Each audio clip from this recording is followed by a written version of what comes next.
نحمده ونصلي على رسوله الكريم اما بعد فاعوذ باللہ من الشیطان الرجیم بسم اللہ الرحمن الرحیم۔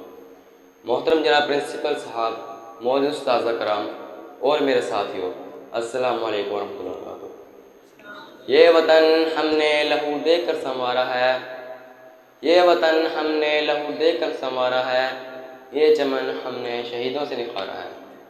معزز سامعین، آج کا دن ہم سب کے لیے خوشی، فخر اور شکر گزاری کا دن ہے۔ 14 اگست وہ دن ہے جب دنیا کے نقشے میں پاکستان ایک آزاد اور خود مختار ملک کی حیثیت سے وجود میں آیا۔ آزادی ایک بہت بڑی نعمت ہے، لیکن اس نعمت کی قدر وہی جانتے ہیں جنہوں نے غلامی کی تکلیف دیکھی ہو۔ ہمارے بزرگوں نے اپنی جانوں تک کی قربانی دی تاکہ آنے والی نسلیں آزادی کی فضا میں سانس لے سکیں۔ یہ وطن زمین کا ایک ٹکڑا نہیں ہوتا، بلکہ یہ ہماری پہچان، ہماری عزت اور ہماری ذمہ داری ہے۔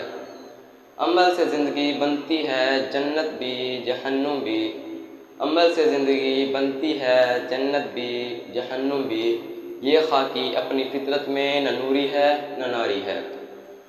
آخر میں اللہ تعالیٰ سے دعا ہے کہ وہ ہمارے پیارے وطن پاکستان کو ہمیشہ امن، خوشحالی اور ترقی عطا فرمائے اور ہمیں ایسے شاعری بننے کی توفیق دے جس پر ہمارا وطن فخر کرے۔